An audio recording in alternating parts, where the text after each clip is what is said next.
نہیں، وزیر اعلیٰ موجود نہیں جو ان کو دلاسا دے کہ ان کے گھر کا سامان محفوظ ہے. انہیں بہت جلد اپنے گھروں میں ایک ایک کر کے فیملی کو لے جایا جائے گا اور جو ان کا مال متاع ہے وہ محفوظ ہے، وہ انہی کی امانت ہے اور انہی کو ملے گا. اس بارے میں کوئی حکومت کی طرف سے، انتظامیہ کی طرف سے تسلی دینے والا نہیں ہے.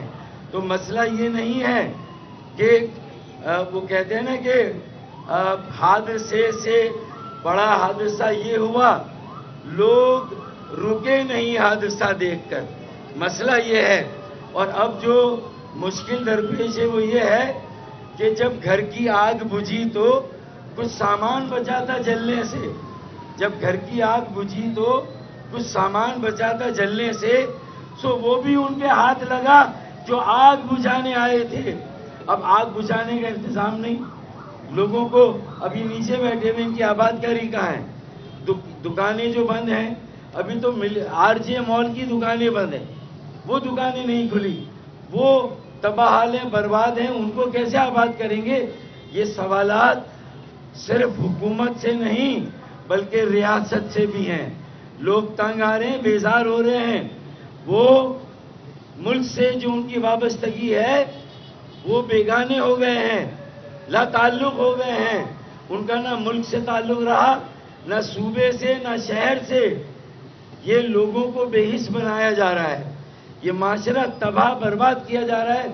اللہ کے واسطے کوئی ہماری آواز سنے، کراچی والوں کی آواز سنے. دیکھیں ایک بات عام تو یہ کہ یہاں پر انیس قائم خانی بھائی بھی ساری رات تقریباً رہے ہیں، رؤف صدیقی بھائی بھی رہے ہیں، موہت بھائی، ریحان، ہماری پورا سیکٹر رہا ہے، ایم کیو ایم کے کارکنان بھی رہے ہیں. ایسا لگ رہا تھا ہم اجنبی شہر میں. یہاں پہ کس کی حکومت ہے؟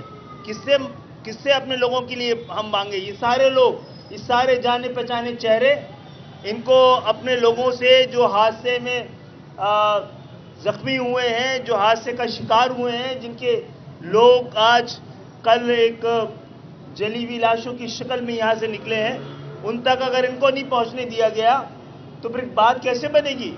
ایسے کوئی چھوٹا سا حادثہ کوئی بہت بڑے سانحے میں تبدیل ہو سکتا ہے. جناب عالی رویوں سے، قبضے کا رویہ مت رکھیں اس شہر سے. علی بھائی کو بات کریں گے؟ خالد بھائی یہ کہا جا رہا ہے، خالد بھائی یہ کلیئر کر دیجئے کہ یہ کہا جا رہا ہے کہ گزشتہ 35 سال کی آپ نے بات کی تو 35 سال میں کون سی 15 سال چلے 15 سال سے آپ نہیں ہے نا سر. میں کہہ رہا ہوں کہ گزشتہ 35 سال میں جو کہا جا رہا ہے کہ ہر حکومت کے ساتھ رہی ہے اور اس کے باوجود بھی آج انصاف کی بات کر رہی ہے. اس لیے کر رہے ہیں، اس لیے بالکل کلیئر کر رہے ہیں. کلیئر یہ ہے کہ یہ 2008 میں نہیں تھا یہ شہر ایسا. اس شہر کی مثالیں دی جا رہی تھی پوری دنیا میں.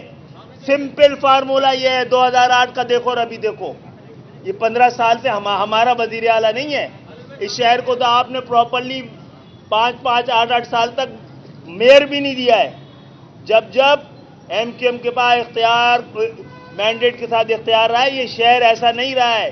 اس پہ انصاف کرنے کی ضرورت ہے. جی خالد بھائی یہ بتا دیں کہ حکومت سندھ کی جانب سے، بلدیہ عظمیٰ کراچی کی جانب سے بڑے دھوم دھڑکے سے 1112 کا افتتاح کیا گیا، تو کہا گیا تھا کہ ہر کامی طور پہ یہ ادارہ کام آئے گا. لیکن کل جب آگ لگی، اس سے پہلے بھی جب آگ لگی، نہ فائر بریگیڈ یہاں پر تجربے کار عملہ تھا، نہ ان کے پاس سامان تھے، نہ 1112 کے لوگوں نے یہاں پر کوئی امدادی کارروائی کی. اگر بر وقت امدادی کارروائی ہو جاتی تو اس بلڈنگ کو جلانے سے بچایا جا سکتا. تمام سیاسی جماعتوں کی جانب سے، حکومت کی جانب سے روانی جمع کی جا رہی ہے. 8 لوگ یہاں پر کسمہ پوچھنے کی حالت میں بیٹھے ہیں. 1112 اس کا ذمہ دار آپ کس کو سمجھتے ہیں؟ 1112 سے زیادہ یہ 9211 والے حکمرانی ہے. جب مشکل وقت دیکھتے ہیں